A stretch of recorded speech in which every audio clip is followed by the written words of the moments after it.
Every hospital has sounds people stop hearing after a while. The soft beep of machines, the rolling carts, the quiet steps in the hall after midnight. At Blackridge Memorial, those sounds were normal. So was Nurse Claire Donovan. She worked the night shift on the 5th floor. Oncology, recovery, long-term observation. The floor nobody liked to talk about, because people there were either waiting for good news or preparing for the worst. Claire was known as careful. Too careful, some nurses said. She checked wristbands twice. She wrote everything down. She remembered which patients liked the blinds open and which ones hated the smell of coffee in the morning. Then one Friday, after 12 years at the hospital, Claire was fired. No warning, no goodbye, just a cardboard box, a security guard, and one locked locker left behind. Inside that locker, they found a notebook, 57 names. Beside some of them, one word, gone. At first, the hospital said the notebook meant nothing. They called it a personal habit, a nurse's private notes. Maybe a strange way of tracking patients she cared about. But Detective Mara Ellis did not like the way the hospital said it. Too fast, too polished, too rehearsed. She had only been called because one family refused to stop asking questions. Their father, Edwin Price, had been admitted to Blackridge after a minor fall. He was 71, tired, but stable. His daughter visited him at 8 p.m. on a Tuesday. He was sitting up, eating soup, complaining about the television. By morning, his room was empty. The chart said he had been discharged at 3:12 a.m. His daughter said that was impossible. Edwin could barely walk without help. His phone was still charging beside the bed. His shoes were still under the chair. And in Claire Donovan's notebook, Edwin Price had a small mark beside his name, a black circle.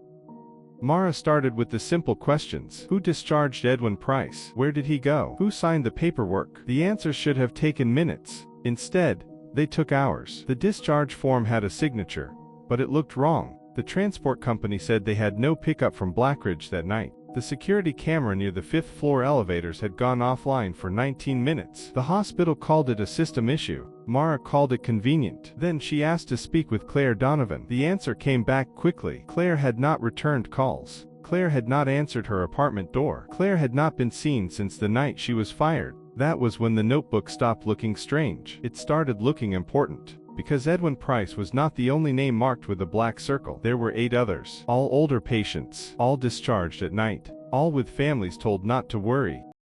Claire Donovan lived alone in a small apartment 12 minutes from the hospital. No pets. No husband. No children. Just medical books on the kitchen table, and a row of half-dead plants by the window. Mara stood in the doorway with the landlord and noticed one thing immediately. Claire had not packed. Her coat was still hanging by the door. Her purse was on the counter. Her keys were in a bowl beside an unopened envelope. But her laptop was gone. So was her phone. On the table, beneath a coffee mug, Mara found a page torn from a hospital form. Only 3 words were written on it. Ask room 512.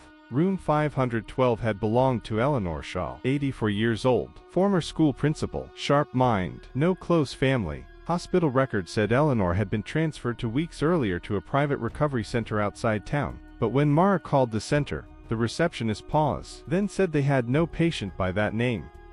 The 5th floor had a way of making people whisper, even during the day. Mara walked through it with a hospital administrator named Paul Voss, a man with perfect hair and a voice that sounded like he had practiced sounding concerned. He said Claire had been unstable. He said she became too attached to patients. He said the notebook proved she had crossed professional lines. Mara listened. Then she asked why 8 patients had been discharged between 2 a.m. and 4 a.m. Voss smiled without smiling. Night transfers are not unusual. Mara looked at him. Patients disappearing after them is. He stopped walking, only for a second. But Mara saw it. In room 512, the bed had been changed. The chart removed. The walls wiped clean of anything personal. But in the drawer beside the bed, Mara found a small square of paper folded twice. Inside was a message written in shaky handwriting. If Claire is gone, I am next.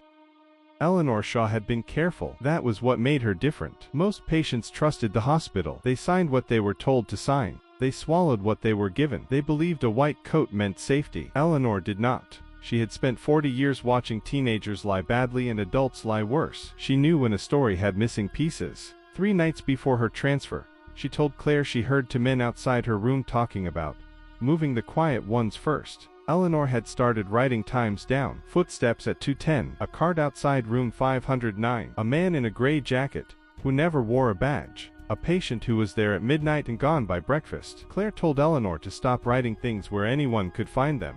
Then Claire started her own list. Names, rooms, dates, night staff, transfer times. A list that looked suspicious only because someone wanted it to.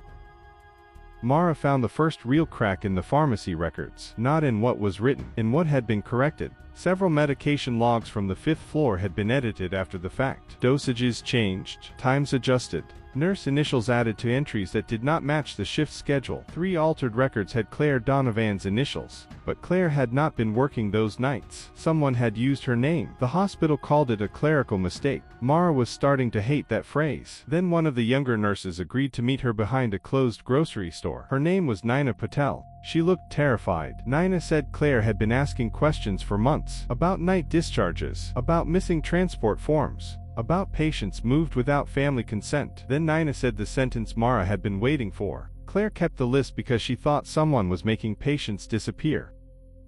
The private recovery center was called Lakeview Haven. The name sounded gentle. The building did not. It sat 20 miles outside the city, behind pine trees and an old iron gate. The website showed bright rooms, smiling nurses, and families holding hands in sunlight. But when Mara arrived, the front windows were dark. No visitors in the parking lot. No receptionist at the desk. Just a camera turning above the door. Lakeview Haven was listed as a licensed care facility, but the license belonged to a company that had changed names 3 times in 6 years. One name connected back to Blackridge Memorial, a board member, a donor, Paul Voss. Mara called for a warrant. By sunset, officers entered the building. Inside, they found medical beds, locked cabinets, boxes of patient files. In a small office, they found a printed copy of Claire Donovan's notebook. 2 names had been crossed out: Edwin Price, Eleanor Shaw.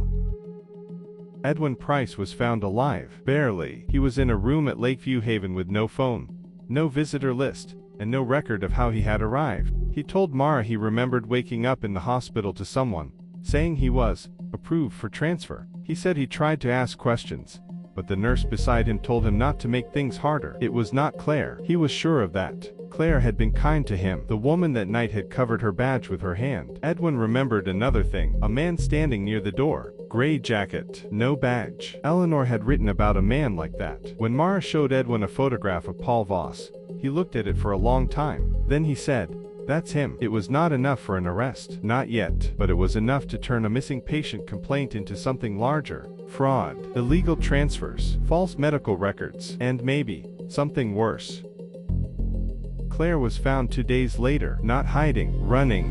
She had been sleeping in her car behind a motel, using cash and keeping the laptop wrapped in a towel under the passenger seat. When Mara asked why she ran, Claire laughed once. Not because anything was funny, because she was exhausted. "I reported it," she said. She had reported the strange transfers to her supervisor, then to administration, then to the hospital compliance office. Each time, nothing happened. Then her own records started changing. Her initials appeared on charts she had never touched. A family accused her of being the last person in the room before a sudden discharge. A doctor warned her that if she kept digging, she would lose everything. Claire kept digging anyway. The notebook was not a trophy. It was a record of people no one would believe. Mara asked why she did not go to police. Claire looked down. "I thought I had more time." The laptop changed the case. Claire had saved emails, medication logs, transport forms, and internal messages. She had made backups every night after her shift. Most of it looked boring at first. Then Mara saw the pattern. Patients with no close relatives were moved first. Patients with good insurance lasted longer. Patients who asked too many questions were labeled confused, difficult, or non-compliant. Lakeview Haven billed for services that were never given. Blackridge signed the transfers. Families were told their loved ones had agreed. If a family pushed too hard, the paperwork changed again. Edwin Price had a daughter who refused to disappear quietly. Eleanor Shaw had no family, but she had Claire. That may have saved her life. Officers found Eleanor in a locked room, weak, but alert. The first thing she asked was whether Claire was alive. Then she said one sentence: "I can identify the man in the gray jacket."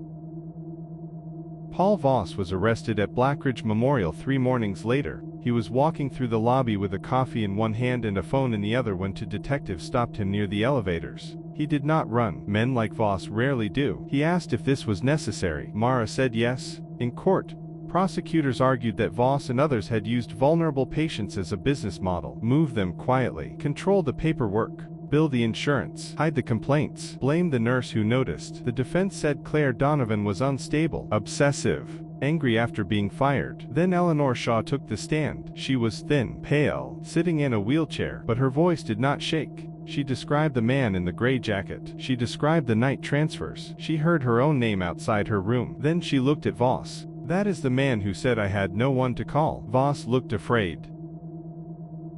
The notebook became the center of the trial, not because it proved everything on its own, but because every name inside it opened a door. A family came forward, then another. Then a former driver admitted he had been paid to move patients after midnight without asking questions. Naina Patel testified too. She said nurses were told not to challenge transfer orders if they came from administration. She said Claire was the only one who kept asking why. The jury heard about altered charts, missing camera footage, fake signatures, and a recovery center that looked clean on paper and empty in the places that mattered. Paul Voss was found guilty of fraud, false records, and unlawful patient transfers. 2 hospital administrators took plea deals. Lakeview Haven was shut down. Blackridge Memorial survived, but not unchanged. The 5th floor was closed for 6 months. Claire Donovan got her job back. She never returned to it. Months later, Mara met Claire at a small cafe near the courthouse. Claire looked different, not healed, just lighter. She said she still heard hospital machines in her sleep. She still wrote names down, grocery lists, appointments, tiny reminders that helped her feel in control. Mara asked what she planned to do with the notebook. Claire had brought it in a brown envelope, the original. The pages were bent at the corners, some names circled, some underlined, some still had no ending. She did not want it in her house anymore, but she did not want it destroyed. So Mara took it to evidence storage, where it stayed. Not as a nurse's strange habit, not as proof she was unstable, as proof she had been paying attention when everyone else looked away. Sometimes the most dangerous places are not dark alleys. Sometimes they are bright hallways, clean rooms, soft voices, people who know exactly how to sound trustworthy.